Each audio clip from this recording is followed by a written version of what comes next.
and welcome to Direct Talk. Today I have guests from Tigrai University Scholars Association. G'day Kiddu, founding member, Professor Emiru Berhane, president of the association, and last but not least, Dr. Abata Kasahun, who's also a founding member. Thank you so much for willing to be my guest today. And let me start by asking you, the president of the association. You recently established the Tigray University Scholars Association, and tell us more about the aims of the organization. Okay, thank you. The Tigray University Scholars Association is an independent, non-profit, professional association established for advancing research, scholarly scientific activities, and related community services, mainly established in full consent of the members from all disciplines in Tigray and also outside Tigray. So we have about 7 main objectives. One is on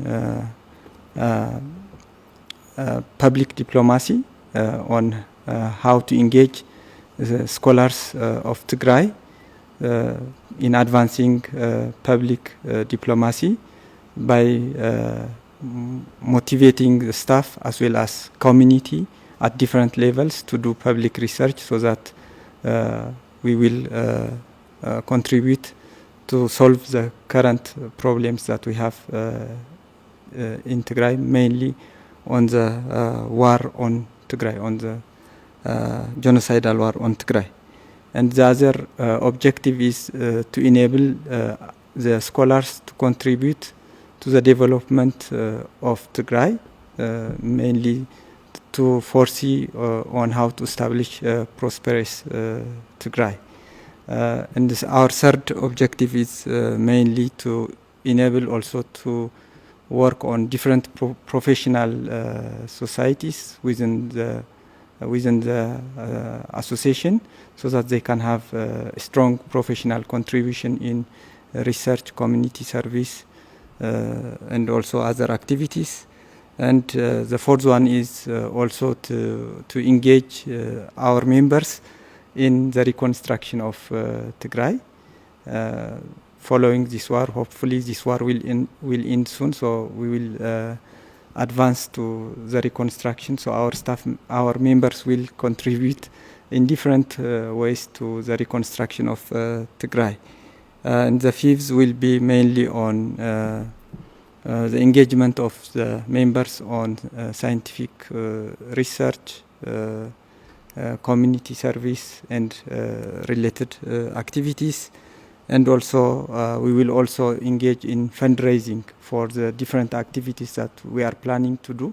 We are also thinking and also work actively in mobilizing fund internally and from outside, so that we can perform the activities of the society. So mainly these are the main objectives why we want to establish this association. Okay.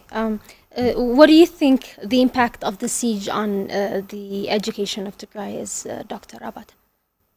Well, we're talking about a siege which has been for the last 8 months. And then prior to the complete siege, there was an all-out war for about 8 months. So a complete siege means that there are no public services, there are no social services, there is no education. Children are not able to go to schools, and higher institutions are not also working. People are finding it too difficult to live, let alone to work. So we are in a stage where people cannot work what they are expected to do because of the complete siege. Okay. So, according to a recent report by Dimts Oyana, the Ethiopian universities have contributed $7.6 million to war efforts on Tigray, to fund the war on Tigray. And what does this do to a university's intellectual integrity when it takes part in Tigray? Gidey, let me come to you. Okay. I think the universities are just going out of their mission, their objectives, and their vision. Universities have their own objectives, their own missions and visions. From this, I think they are established for just conducting research, community service, and just work on technology transfer and adoption. From this point, I think the role of universities should be just in finding solutions to the genocidal war, instead of just supporting by financially, morally, and others. From my perspective, this much amount of had it been this much amount of money invested on problem solving researches, it would have been reduced poverty. It would have been reduced, I think, eliminate even the displacement of peoples internally and externally. So, what should the role of intellectuals be in conflicts? What do you think the role of Ethiopian intellectuals was in the war on Tigray, and how do you hope for that to change? Dr. Amir, Professor Amir. Well, I can say the role of intellectuals generally in Ethiopia was not positive. In one way or another, intellectuals has been supporting the war, either financially, morally, or through different means where their functional role should be in solving the problems that lead to the war. So as an intellectual, depending on the profession where you are, your role should be to devise means, mechanisms, and processes to solve conflicts or to stop conflicts. So as an intellectual, you should be a voice for your people, so that the different communities will not enter into conflict because of the limited resources that we have in terms of daily life consumptions or future resources that you will need for the development of the country. So as a scholar and all scholars wherever, whether it is in Ethiopia and elsewhere, we should be at the forefront to condemn the war. And we should be also at the forefront to engage with different stakeholders and groups that start war, so that before the war starts, there should be scholars should be able to mediate between different factions on the way, so that they can come into a table and discuss on peace and other negotiation possibilities, so that these different groups will not come to war.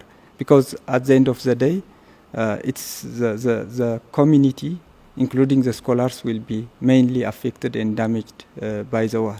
So if you think, for example, for the universities and the general education in Tigray, the education system has been already for the last 2 to 3 years, 1 year due to COVID and 2 years due to the war, there is no education, the whole education system, from kindergarten, primary, secondary, and also to higher education level. So, and all the infrastructure in education has been damaged. Universities are out of work, and all the infrastructure that we had in the university, including the knowledge that we had, is under serious problem, and it's well, we didn't so far conducted scientific accounting or research on the damage that has been conducted in the universities and in the education system. But I think many years, we are already many years back from what we have achieved in the last 30 years. So the war that was supported also by the scholars has been devastating. And I believe we didn't positively play our role in solving the problem before it happens. Your association recently released a statement condemning the 7 months long siege on Tigray and highlighting the devastating effect it had on ordinary Tigrayans, calling the siege not only legally wrong but also morally repugnant. Do you believe the international community has given the crisis the attention and the response it warrants? And how do you think the international community can actually address this crisis, Dr. Abad? Okay. So, through the communique, the association hopes to alert the international community to the desperate situation we are in, because the complete siege means that people are not safe to live, and the complete siege is used as a means to promote a certain political means. So holding people as hostage for the sake of a political means is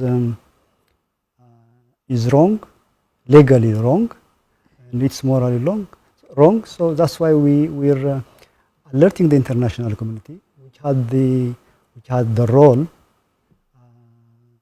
the moral duty to stop it. So up to now, there has been attempts to send food aid to people who are displaced in IDP centers, but given the situation we are in, there is no fly zone, there are no open, safe humanitarian corridors. So oftentimes the food aid does not reach to the affected to the communities which are highly impacted by the ongoing war. So oftentimes we often hear that they denounce the war and the activities by the forces that are seeking to keep on fighting. But I think concrete actions are needed most, because people are living under a very difficult situation, and then it's for a very long time, for about 15 months. So there are expectations, but we need more concrete actions so that people would get the necessary aid and relief, and then peace, I think. That's it for me. If there's nothing you want to add, or as a president of the association. Yeah, just for those I think who would listen to us, both the international community and also scholars in Ethiopia, I think our message could be like all scholars, wherever whether they are in Ethiopia or outside, international community, I think should take our message seriously and contribute positively, so that the siege will end, so that we can save people from dying. The situation we are in now is, I think, beyond concern. So the people of Tigray in general, are dying of hunger. It's the actual truth on the ground. It's not kind of public statement, but it is a reality which we are experiencing. For example, if you take me as an example, I was one of the scholars who has been fairly, moderately paid with good income, but now seriously, I am not able to. I am not afford to eat twice daily. It is becoming hard even to get a good food on the table to have a daily meal. So seriously, I can consider myself as one of the starved. So if I am really to this level, then I can imagine how the poor who has been dependent on daily casual labor is able to pass this situation. So we seriously call upon all scholars and the international community to really heartily contribute to the problem that we are in and positively engage the different contributors to the war so that they can lessen the problem and we can have a happily life like any other in the rest of the world. Probably this may not be considered as a problem for those who doesn't know war, but for those who are already in the war, I think to know something that is happening, you shouldn't really taste it. በትግርኛስ there is a saying that መምህርን አየስንካን መምህርን አይግበርካን there is a saying. So I think all scholars should positively engage. Those in Ethiopia should able to discuss with the government so that the situation in Ethiopia in Tigray should end. It's a genocidal war, and as a human being, no one should allow this to happen in this 21st century. Maybe to add a point. Okay. If there is a battle somewhere, well, you can run away to safe places, then be able to save your life if you are not among or a member of the fighters. But in this complete siege, you are in a situation where you cannot get anything. Even you don't have the opportunity to access your own savings. You cannot move beyond. I mean, if you cannot move beyond the outskirts of Maqala. I can't go outside of Maqala. You don't have the transportation means. So I think the complete siege is worse than a stiff battle. You have about 500,000 people, maybe, or more than that in Maqala, who are in desperate situation, who need assistant aid on a daily basis, but who are not in a position to get. We don't have no signs of hope, or even to get any aid. So I think comparing to the period where there was a stiff battle or war, I think the complete siege is impacting lives. And based on a report from the Bureau of Health, I think about 6,000 people died, even from certain parts of Tigray only. So the siege is impacting, harming people, taking lives. I think this should stop. Thank you. So that's it, and thank you so much for your time, to all of you. That wraps up today's direct talk, and I was Sabla Warklama with you today. Thank you for tuning in.